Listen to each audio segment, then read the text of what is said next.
Добрый вечер всем подписчикам моего канала, а также тем, кто на него еще не подписался.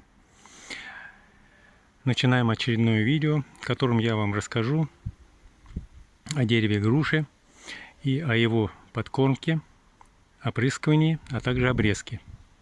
Все это будет очень коротко, но я думаю, после просмотра видео вопросы у вас некоторые отпадут, и вы будете придерживаться тех правил, о которых я вам расскажу в данном видео. Итак, дерево груша было посажено в прошлом году, то есть ему сейчас год и 4 месяца. За столь непродолжительное время оно выросло до внушительных размеров. Сейчас я вам покажу. Вот как вы видите, все очень симметрично, ветки идут вверх, они укреплены арматурой. То есть дереву не мешают ни ветра, ни другие катаклизмы природы, можно так сказать. У нас в Астрахани очень жарко, но бывают очень сильные ветра, поэтому необходимо дерево, конечно, укрепить. Тем более оно молодое, ему всего 3 года. Насчет урожая. В этом году урожая не было, завязались 6 плодиков, но я от них избавился для того, чтобы не препятствовать урожаю, который у меня будет на следующий год, потому что это были первые завязи. Теперь, что касается обрезки. Я бы хотел вам рассказать об обрезке, которая была произведена прошлой зимой. Вот, и чтобы вы поняли на этом примере, на каком уровне будет производиться обрезка этой зимой. Вот сейчас я вам показываю. То есть у нас была произведена обрезка прошлой зимой вот на этом уровне. Вот вы видите. Вы видите срез от секатора. После этого пошел рост. Рост пошел примерно на 1,20 м. То есть прирост дерева был очень даже приличный. Сейчас у нас 9 августа, то есть дерево еще вырастет в высоту. Теперь вы спросите, на какую длину мы будем обрезать зимой? Ну, сразу вам хочу сказать, что желательно обрезать примерно на 30-40% прироста, которое дало дерево за прошлый период. Что мы делаем обрезкой?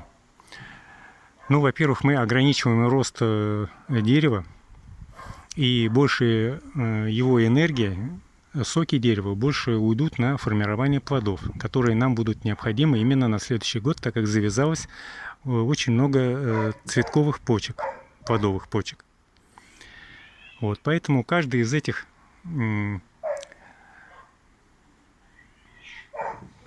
веточек у нас будет подрезано примерно на 30-40 сантиметров прироста, который был за этот год.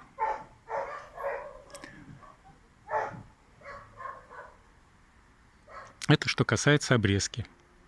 Теперь давайте немного поговорим о подкормке. Подкормка груши должна быть осуществляться в обязательном порядке. В прошлом году подкормка не давалась.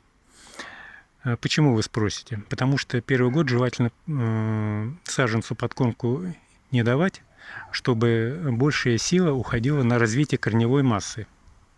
А вот на следующий год как раз подкормка необходима. Сформировалась хорошая корневая масса, и давая подкормку, мы даем ход и движение растению, его зеленой массе, а также помощь этому дереву на формирование плодов. Поэтому в прошлом году я не давал подкормку, а в этом году она была произведена на данный момент, то есть на 9 августа, 3 раза. Первые 2 раза подкармливалось дерево фертикой весна-лето, примерно по 30 грамм. Третья подкормка была произведена совсем недавно. Там я давал диамофоску. Диамофоски содержание азота 10%, фертики весна-лето немного больше. Почему вы так спросите? Потому что в конце лета и осенью желательно азота давать существенно меньше или не давать его вообще. Мы провоцируем рост зеленой массы, и в случае теплой зимы, а теплая зима это как раз характерно для Астраханской области, у нас что может произойти? То есть оно может быть зеленым и в декабре, и в январе. А в случае кратковременных заморозков, ну, до минус 20 примерно, дереву будет очень некомфортно. И оно может даже в случае заморозков ниже 25 градусов погибнуть. Поэтому я вас предостерегаю от подачи удобрений осенью в виде азота. Азот только весной и в первую половину лета. Осенью калий и фосфор для повышения иммунитета, также для закладывания плодовых почек, вот, и чтобы дерево удачно перезимовало зиму. Это что касается подкормки. Теперь коротко о поливе. Полив осуществлялся примерно каждые 20 дней в этом году, а в прошлом году каждые 10 дней. Регион у нас очень жаркий, поэтому влага требуется в достаточном количестве. Поливать, конечно, надо не под корень, чтобы у нас не загнивала корневая шейка. Вот, рыхление на следующий день обязательно. Это что касается полива и рыхления. Ну и теперь коротко остановимся на обработке дерева. Обработка дерева должна производиться в обязательном порядке. Сейчас я вам сначала покажу на плоды вот этой грамотной обработки, какое дерево у нас зеленое. То есть нету никаких вредителей на нем. Как вы можете видеть, все листочки зеленые.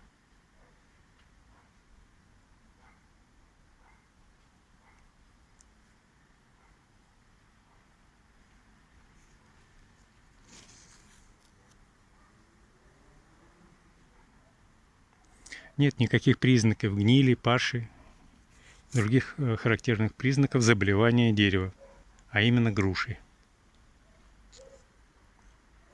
Напоминаю, что обработка уже не производилась около 2 месяцев. То есть те 2 обработки, которые осуществлялись в апреле и мае, они оказались достаточны. Возможно, 3-я обработка будет произведена осенью.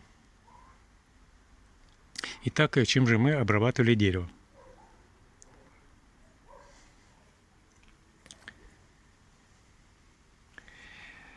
Дерево было обработано с кором и децисом. То есть это такая гремучая смесь, я ее так называю, универсальная. То есть скор — это противогрибковые, а децис или антера — это против вредителей.